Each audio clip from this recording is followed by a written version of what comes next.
Բուժառուն քաղցկեղի հայտնաբերման ու բուժման համար բժշկի չէր դիմում ոչ միայն վախերի, այլև ֆինանսական դժվարությունների պատճառով։ Մինչև 2026-ը պետությունը վճարում էր վիրահատական, դեղորայքային և ճառագայթային բուժումների միայն մի մասը, այն էլ սահմանափակ թվով քաղաքացիների համար։ Առողջության համընդհանուր ապահովագրության ներդրմամբ ընդլայնվել է փոխհատուցվող ծառայությունների շրջանակը, կա նաև ախտորոշիչ հետազոտություններն անվճար անցնելու հնարավորություն, ինչն ամբողջացնում է քաղցկեղի համալիր բուժման հասանելիությունը բոլոր ապահովագրվածների համար։ Ապահովագրության պայմաններում մենք արդեն հնարավորություն ունենք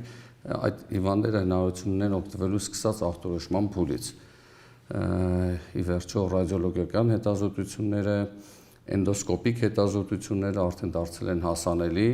Առողջության ապահովագրությամբ, բացի ուռուցքի հեռացումից, հնարավոր է անվճար բուժել նաև ուղեկցող հիվանդությունները, որոնց համար նախկինում բուժառուն ստիպված էր հավելյալ վճարել, ասում է մասնագետը։ Ավելացել են նաև քաղցկեղի բուժման համար կիրառվող դեղորայքի տեսակները, որոնց տարեկան ֆինանսական ծածկույթը հասնում է 1.2 միլիոն դրամի։ Մոտավոր թվով 10 պրեպարատներ էին տրամադրվում և ընդհանուր մինչև 150-ից 300,000-ի շրջանակներում այդ դեղորայքի տեսականին արդեն կրկնապատկվել է և գնումների ընթացակարգով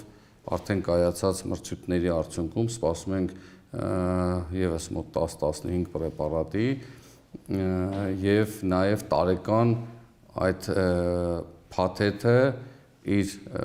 գնային առումով ընդլայնվել է մոտ 8 անգամ։ Քաղցկեղի բուժման մյուս մեթոդի մոդուլային ինտենսիվությամբ ճառագայթային թերապիայի և դրա տեսակների համար ապահովագրությունը ևս գործում է։ Բուժառուն տարվա ընթացքում կարող է անվճար 24 անգամ ճառագայթ ստանալ։ Մասնագետի խոսքով այս քանակը հիմնականում լիովին բավարարում է բուժումն ավարտելու համար, իսկ եթե հարկավոր է 24-ից ավելի, վճարումն իրականացվում է համավճարի սկզբունքով՝ կեսը պետությունը, կեսը քաղաքացին։ Ժամանակակից ճառագայթային ուռուցքաբանությունը կարելի է համարել բավականին թանկ հաճույք ու առանց նման ծրագրի այդպիսի լայն հասանելիություն ապահովել է ժամանակակից ու գերժամանակակից բարձր ճշգրիտ տեխնոլոգիաներին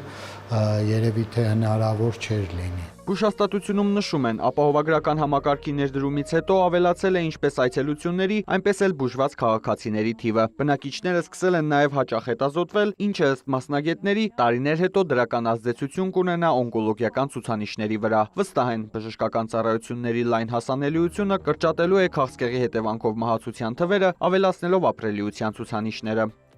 Արամ Մարանդյան, Ռոմիկ Խաչատրյան, լուրեր։